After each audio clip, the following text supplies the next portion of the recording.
Eduardo, e o quarto caso? Galera, o quarto caso eu quero que você imagine dois vetores com a mesma origem, só que um ângulo entre eles não obrigatoriamente sendo de 90 graus. Poderia até ser, mas eu quero que você imagine um ângulo qualquer e diferente de 90 para poder complicar a situação. Aqui é o que alguns chamam de lei dos cossenos. Na verdade, não é a lei dos cossenos. Nós fazemos uma adaptação da lei dos cossenos. Para saber a direção e o sentido do vetor resultante, o que nós fazemos aqui é usar a regra do paralelogramo, ou transposição vetorial. Vou novamente usar a regra do paralelogramo.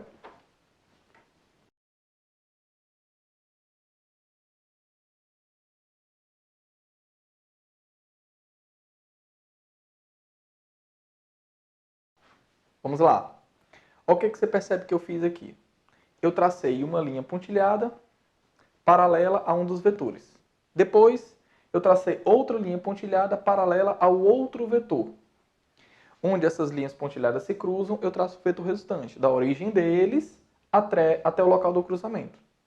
Assim eu consigo saber direção e sentido do vetor resultante, mas eu não sei o seu módulo. O seu módulo a gente vai ter que calculá-lo ainda. Então, eu vou chamar isso aqui de vetor resultante, VR. Show de bola? Eduardo, para saber esse vetor resultante, eu vou usar a lei dos cossenos, a verdadeira, a lei dos cossenos da matemática. No meio do caminho, eu faço uma adaptação, que eu quero que você compreenda essa adaptação através da matemática, um pouquinho de trigonometria, para a gente poder diferenciar a lei dos cossenos que a gente usa na física e a lei dos cossenos que a gente usa na matemática. Não quero que você saia por aí simplesmente dizendo que na física nós usamos a lei dos cossenos porque nós não usamos, nós usamos uma adaptação. E eu preciso que você perceba essa adaptação que nós fazemos aqui. Eduardo, então o que é que você vai fazer? Vou usar a lei dos cossenos, que é usar um dos lados de um triângulo, quero descobrir esse lado que está em vermelho, que eu vou chamar de VR, em função dos outros dois lados.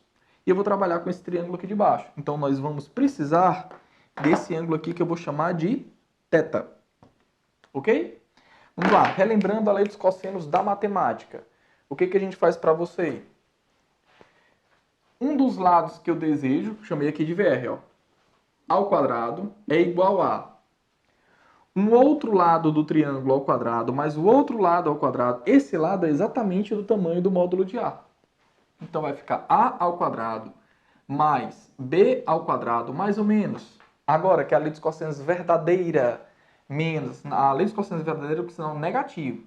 2 vezes um dos lados vezes o outro lado, ou seja, trabalhando ainda com o mesmo triângulo.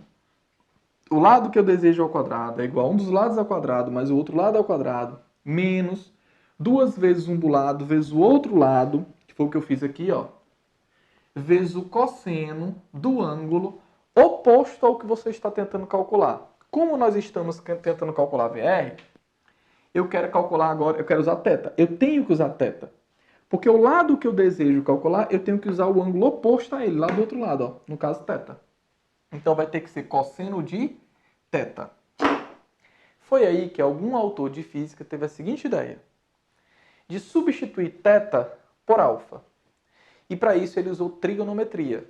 Eduardo, qual o benefício de substituir θ por α? Geralmente, quando você está fazendo uma questão de física, o ângulo que vem é o α, porque é o ângulo que vem entre os vetores. θ não é fornecido.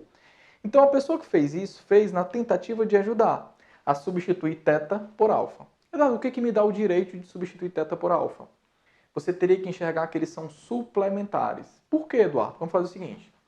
Olhe para esse quadrilátero, por favor. Isso é um quadrilátero, então a soma desses ângulos aqui internos desse quadrilátero equivalem a 360 graus. Só esses dois ângulos aqui já são a metade, ou seja, a soma deles equivale a 180.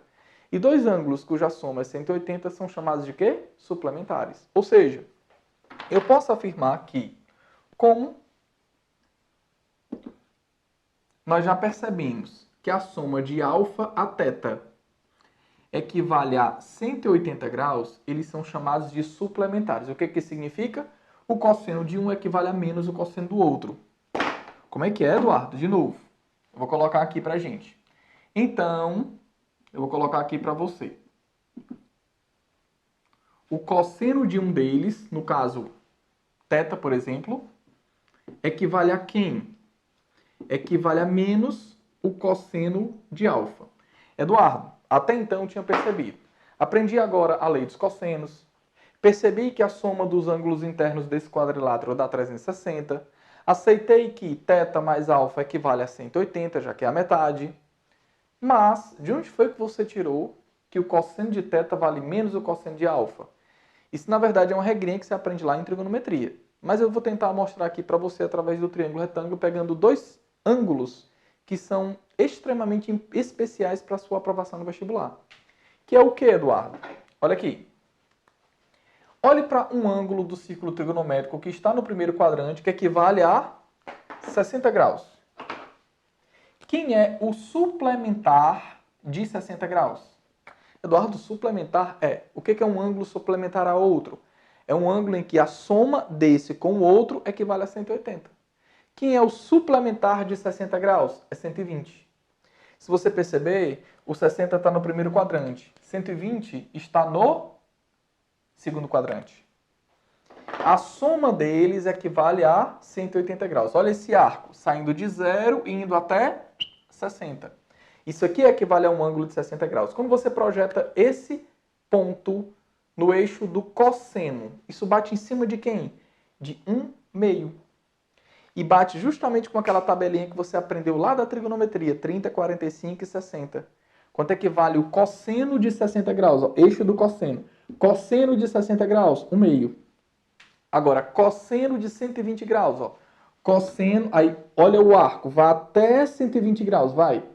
De cosseno de 0 até 120. Então, de 0 até 120 graus. Quando você projeta, bate em cima de quem? De menos 1/2. E 120 é justamente o suplementar de 60 graus.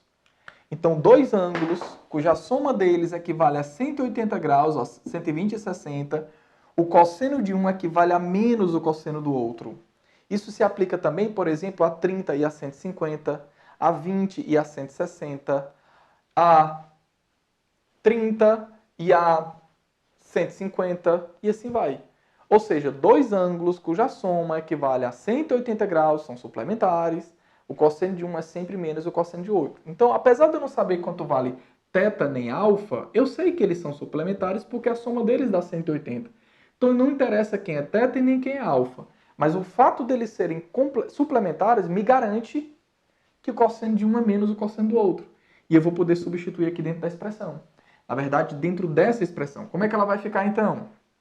Desse jeito. Puxando a expressão para cá. Como é que você vai escrever lá agora? O vetor resultante ao quadrado, ou seja, o módulo dele, na verdade, é igual a um dos vetores ao quadrado, mais o outro vetor ao quadrado, menos, deixa esse menos aí mesmo por enquanto, 2 vezes um deles, vezes o outro, vezes o cosseno de quanto? De θ. Só que o cosseno de θ vale quanto? Menos o cosseno de alfa. Então eu vou substituir. Menos o cosseno de alfa. A partir daí você já percebeu que eu vou ter menos com o quê? Com menos. E menos com menos dá o quê? Mais.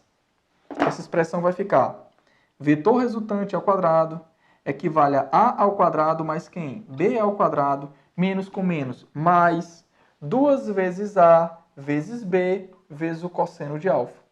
Então, é muito importante que você perceba que quando nós usamos a lei dos cossenos para soma vetorial, na verdade, nós estamos utilizando uma expressão que é uma adaptação da lei dos cossenos verdadeira da matemática. A lei dos cossenos usa um sinal negativo. E eu vejo muito aluno dizendo assim, professor, então a gente só faz mudar o sinal, né? Não.